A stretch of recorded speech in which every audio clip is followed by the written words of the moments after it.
Hello everybody.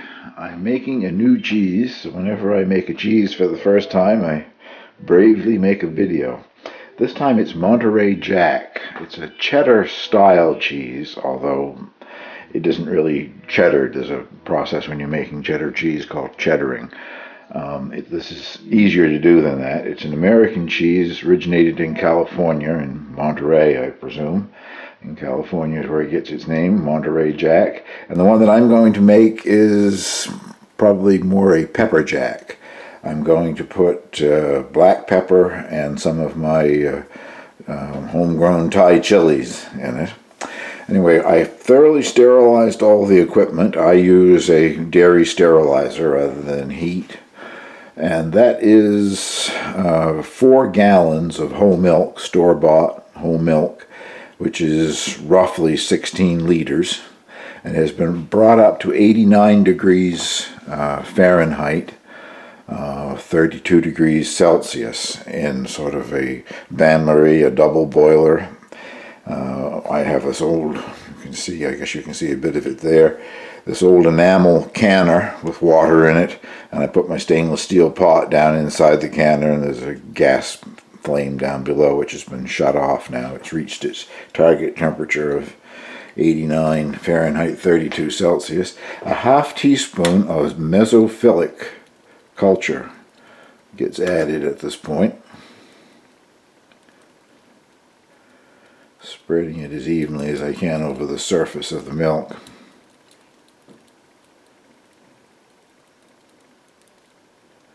And it is allowed to rest on the surface for 5 minutes, hydrating before you mix it in.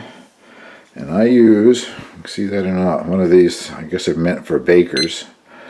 I use it a lot when I'm baking too. Take your timer with you and it goes off. No matter where you're at, you know it's time to do something else. But I've set that for 5 minutes. At the end of 5 minutes, it gets mixed in. I have my ladle here hanging on the side, and you mix it in with an up and down motion without breaking the surface of the milk, and that will draw it down further into the milk. And once that has happened, it gets covered and it rests for 45 minutes while the culture develops in it. And I won't bother, bringing you back for each of those stages. We'll come back after the 45 minutes.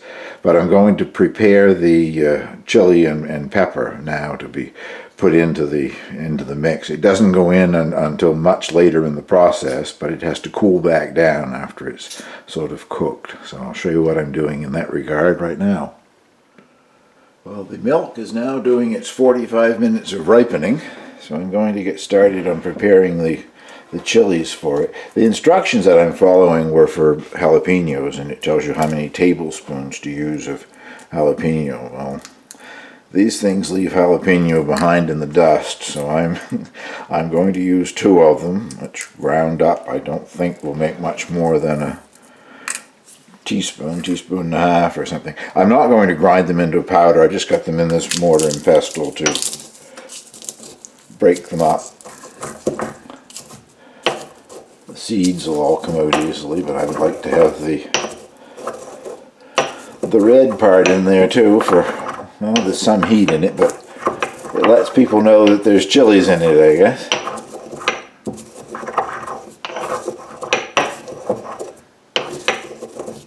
And I'm also going to add some coarsely ground black pepper. It goes into 2 cups of water, brought to a boil, and then turned down so that it does a slow boil or a simmer for 10 minutes. And then before you use it, it has to completely cool, which is why I'm doing it so early. I think perhaps the reason for bringing it to a boil, well, it will draw some of the heat out into the liquid, and you'll see how it's added later, but I think also that would kill any contaminants that might be on the chilies. So that it will be basically sterile when it's added to the cheese.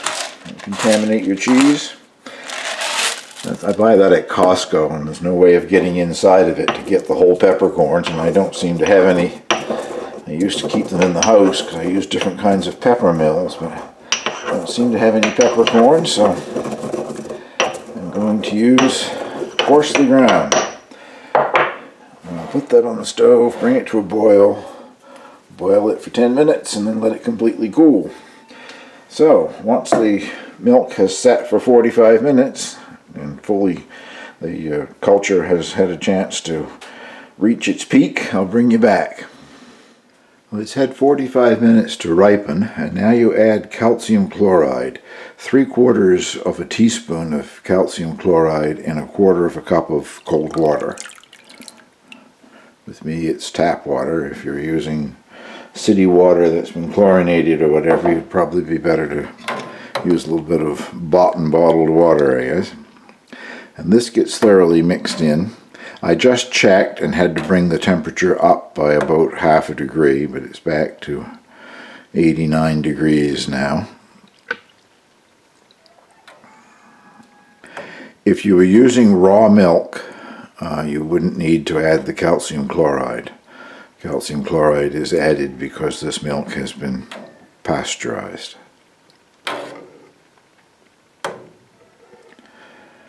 I don't really have a local source of raw milk. I know a place over in Maine where I guess it is possible to buy raw milk. I've never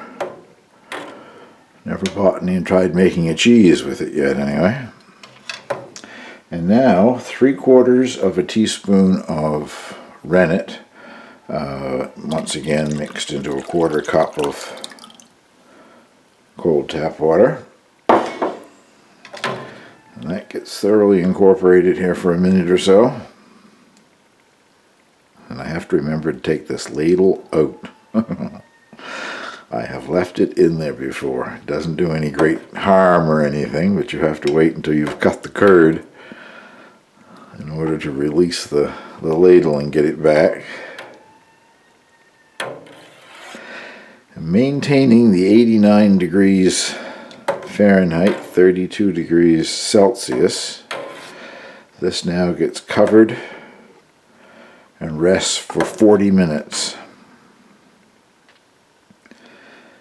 So I will bring you back in 40 minutes time. Well, it's had its 40 minutes, and I just checked. The temperature has remained at the target temperature of 89 Fahrenheit and 32 Celsius. And I would call that the clean break stage, if that's what you're looking for. Now it gets cut into roughly half inch cubes. And if you've been watching my videos, or anybody's cheese making videos, has seen this done many times before. I bought this called a cheese knife from a cheese making supply company that I use for a lot of my elements that go into making the cheese, and they called it a cheese knife. It's a very large cake frosting spatula. I can't imagine the size of the cake that you would be frosting with it. But it does this job very nicely. It's long and goes all the way to the bottom of the pot. I'm going to finish going across in this direction, then I'll turn and go across in this direction. When I finish that, I'll bring you back to show you the last step that I do in cutting the curd. Well, I finished doing my cross cut, and what I use is a whisk to cut the curd below the surface. You can do it with that ladle I used a while ago when I was mixing the various items into the milk. But some recipe that I did a while back was using this, and I really like it. It's faster and it works really well. I just keep going a little deeper with every circle of the pot here till I reach the bottom. Once I have done this, you then allow it to settle for 10 minutes before we move into the next phase. So I will bring you back after it has had a chance to settle for 10 minutes and show you what happens after that. Well, it's had 10 minutes to settle, and I have turned the flame back on under it at the lowest possible setting. Over the next 40 minutes, I stir gently and continuously. Better start the timer, I guess. And slowly raise the temperature to 100 degrees Fahrenheit, 38 degrees Celsius. And I have my digital thermometer here to keep checking that with. I don't know if it went down any or not while it was waiting there. It's important that you do it slowly over 40 minutes. So if it starts to heat up too quickly, shut the heat off again under it, I guess. And it looks like it went down about 1 degree. Well, about half a degree, I guess, while it was resting there for 10 minutes. So I'll bring you back in 40 minutes time, and I hopefully have this up to 100 degrees Fahrenheit, 38 degrees Celsius. Well, that worked out very well. It took exactly the 40 minutes to gradually raise the temperature up to 100 Fahrenheit or 38 Celsius.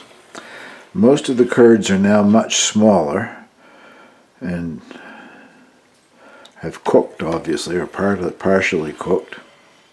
It is clumping some, which is why I kept stirring it, to make sure it wouldn't turn into one mass clump. Now, though, for the next 30 minutes, you maintain the 100 degree temperature and let it settle, and only stirring it occasionally. So I'm going to try to come back every 10 minutes and stir it. So I'll bring you back at the end of the 30-minute period. Well, it's had its 30 minutes. This is my third stirring. It's been stirred 2 other times. Maintained the 100 degree Fahrenheit temperature. And now, for 30 more minutes, you just let it settle, and also maintaining the 100 degree Fahrenheit, 38 degrees Celsius temperature. So I'll bring you back in a half hour's time.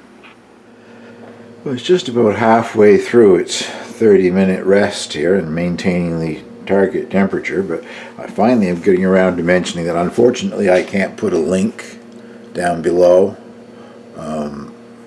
this particular video because it's coming out of this book, 200 Easy Homemade Cheese Recipes, which is an excellent book. I've made a few cheeses out of it.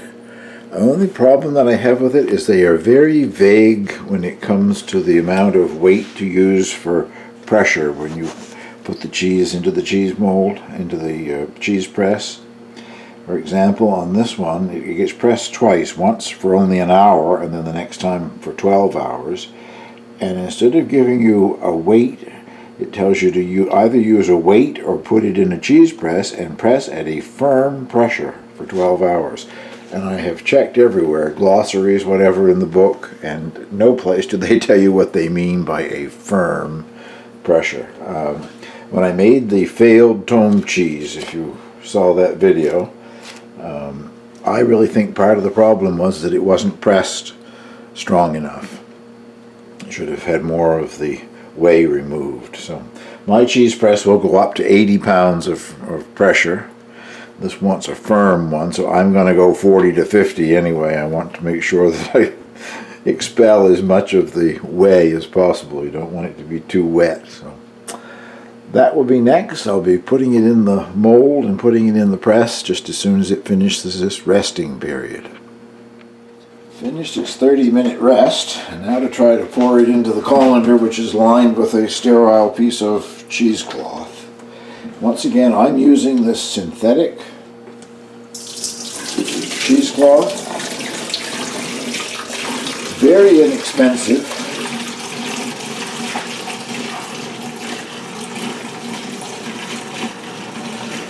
And I've lost track of how many different cheeses I've used this same piece of cheesecloth on.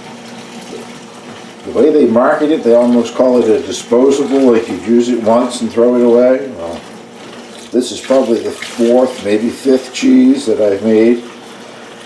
You get a large piece, several yards of it, for not very much money. And I cut this one section off and I just keep sterilizing it and using it. It's amazing.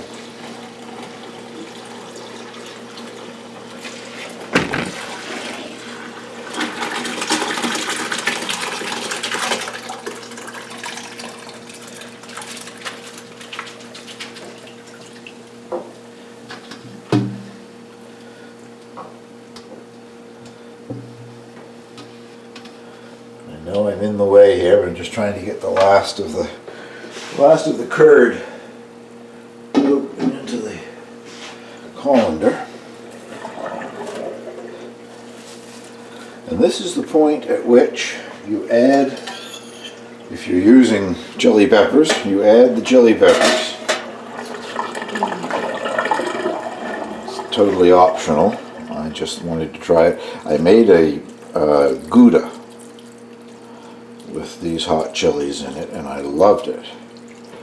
So I want to try it again. This is hot chilies and some coarse ground black pepper. Now I'm not trying to smash things up, but you gently mix that in as well as possible. Don't want the curd to cool down very much either. I think that will do. Now I'll get this into the mold and into the press. In just a second I'll show putting it into the mold. I'm using a Tome mold, T-O-M-M-E, Tome, which is what's recommended for the cheese. I have it on a draining mat there so the whey will drain down into the sink.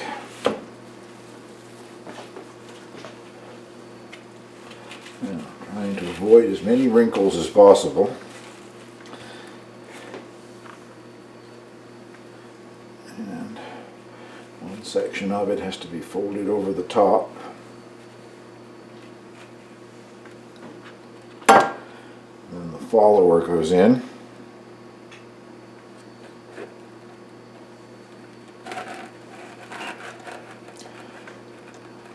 I'll be back in a second and we put it in the cheese press. This first pressing is for 1 hour, and as I said, I'm going to try to keep it at 40 pounds pressure for the first hour. You can see the whey running out there or not, but you'll have to continually adjust it, because as it squeezes out more of the whey, of course, the springs are losing part of their tension, and it's gone down now to almost 35 pounds pressure. So I'll keep an eye on it for an hour and try to keep it around 40 pounds, and I'll bring you back when it's time to redress it and put it back for its 12-hour pressing. Well, the cheese has had its first hour in the press, and I kept it at 40 pounds pressure as much as possible.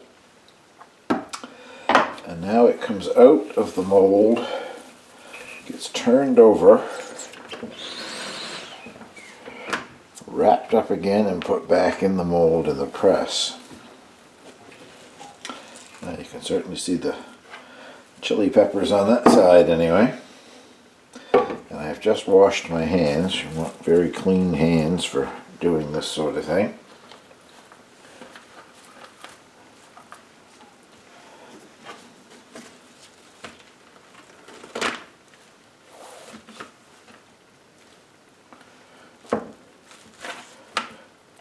Like the chili peppers might all be on one side of it. Evenly distributed on that side though, so I guess any slice of the cheese will have some chili in it.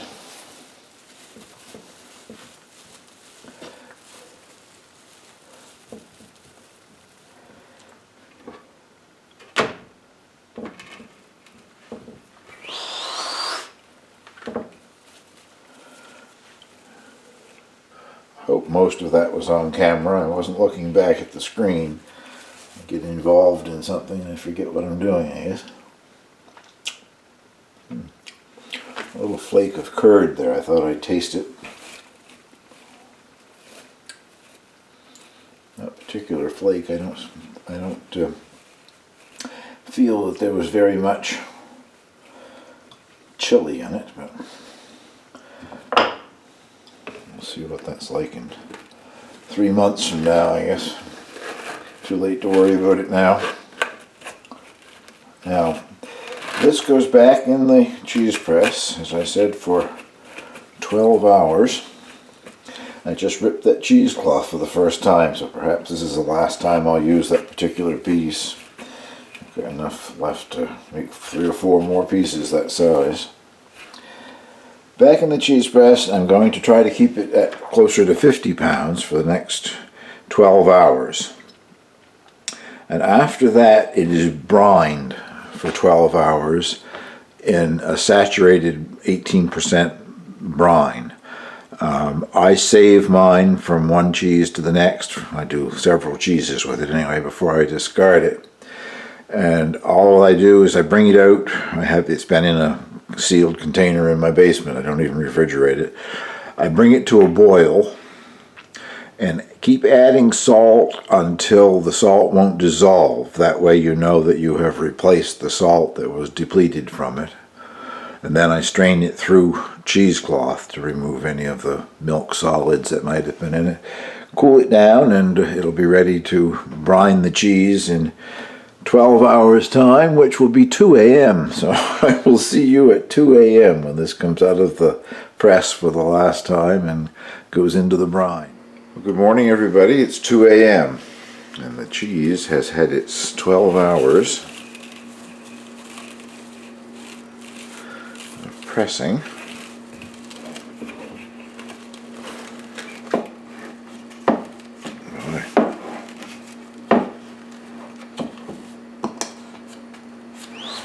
Let me get out of there.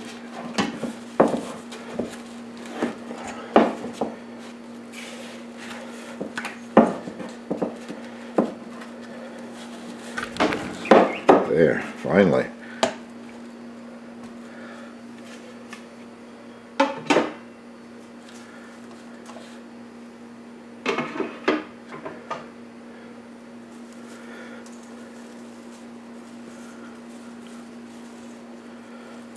I ended up pressing it at almost 60 pounds of pressure. I thought if I went that high and then if it went, as it went down, it probably would stay at least 50 pounds. However, it didn't decrease it all that much. It's nice and firm anyway.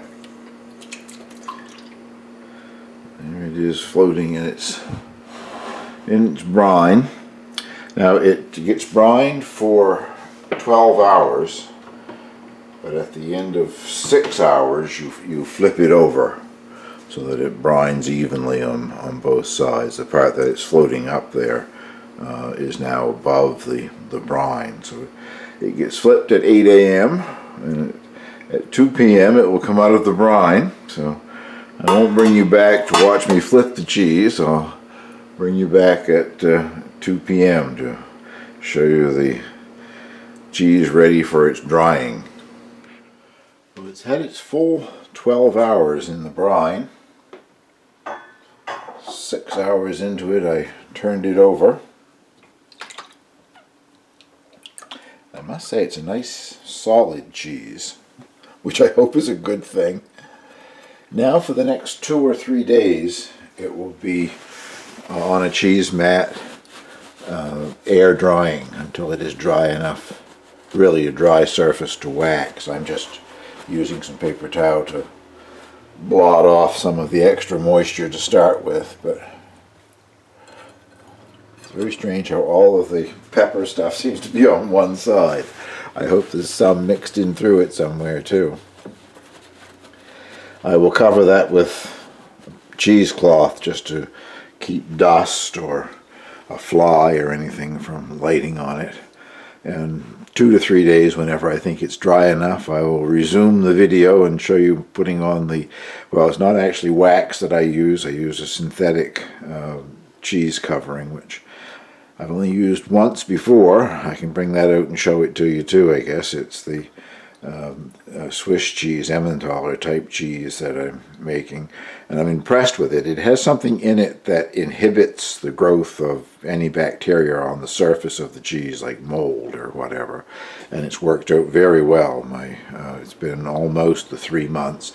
You only can use it for up to 3 months. If you're going to use it longer than that, you should vacuum pack it or whatever, but it's this particular covering says it's only good for 3-month period, and I don't usually age anything much longer than 3 months anyway, so I'll bring you back in a couple of days time and we put the wax coating on this. Well, it's been 48 hours and I think the cheese is dry enough now. I've turned it a couple of times. As I said, what I use is this synthetic that I've just started using. This is a new tub of it, a larger tub. The last one that I had was basically a sample size.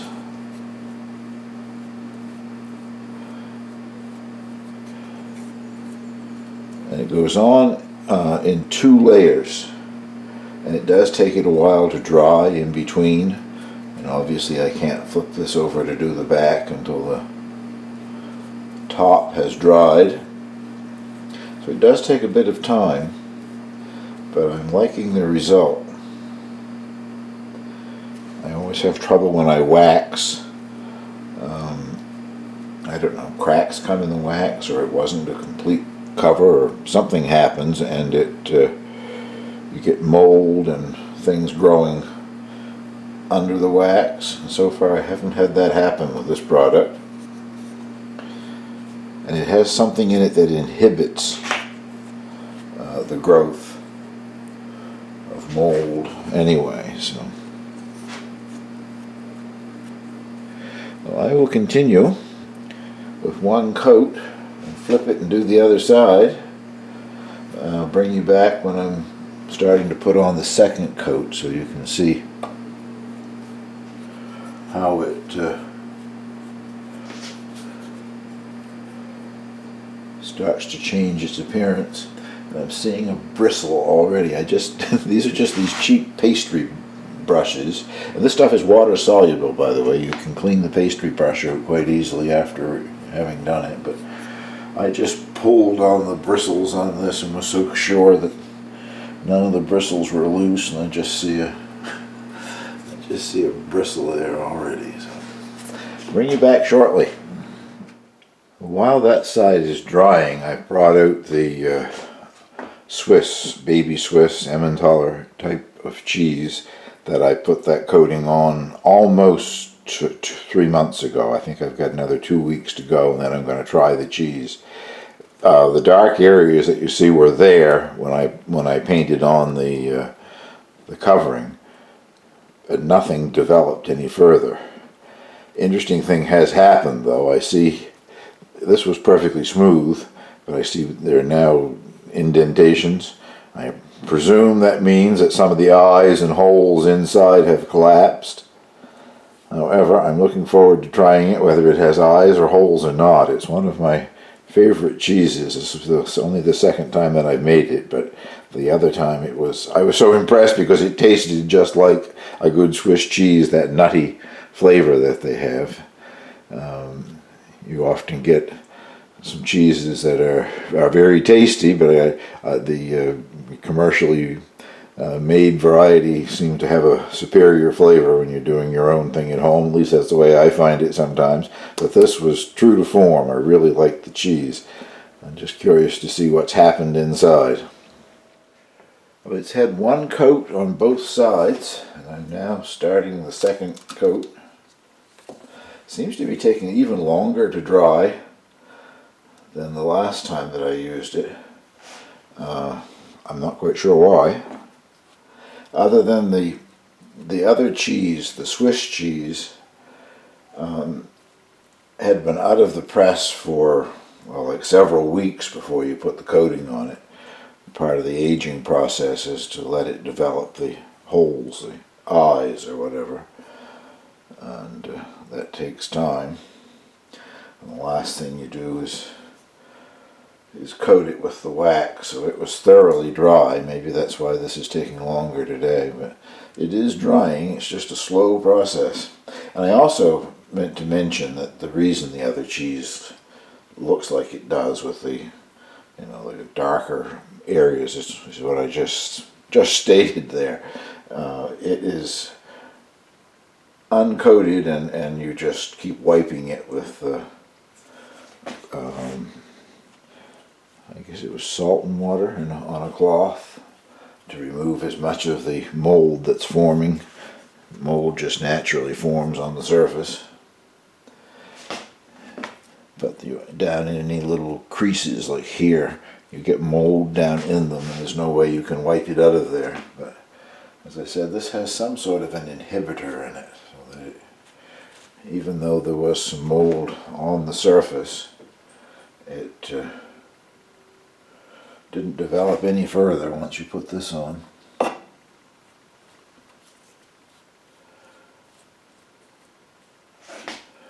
I will bring you back and show you the final appearance of this once both sides have been coated and it has dried, which I think will be 2 or 3 hours from now, the way this is going.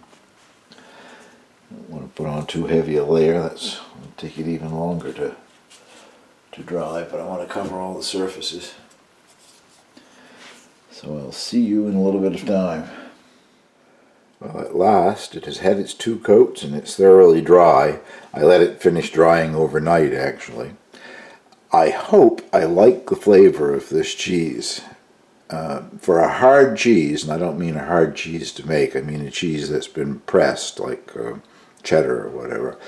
It's about the easiest one that I think I've ever made. It doesn't have very many steps, and it seems to have turned out quite well. It weighs 3 pounds, 13 ounces, I think. I just weighed it, I'm not sure. A little less than 4 pounds, anyway, out of 4 gallons of milk. And now it will go in the cheese fridge, in the cheese cave, whatever you want to call it. And I'm going to age it for 3 months. So this is now mid-May, be mid-August, I guess, when it's ready to be tried. I think I said at some point in this video that this cheese coating, it's called a cream coating. They also use wax in the, I don't think there's any wax involved. They use wax in the name. It's some kind of a synthetic. I do like it. It's just like this time it took a lot longer to dry than the other time that I used it for some reason. But I think I said that you could only use it for 3 months. They recommend not using it for longer than 3 months. If you're going to age a cheese longer than that, you should either use wax or vacuum seal it. I reread that, and that is actually 4 months. So I'm only going to be doing this for 3. So it's quite all right. It doesn't say why. It must start to break down or something after that period of time. But 4 months is the recommended maximum. Well, I'll get this put together and up on YouTube. Thank you very much for watching.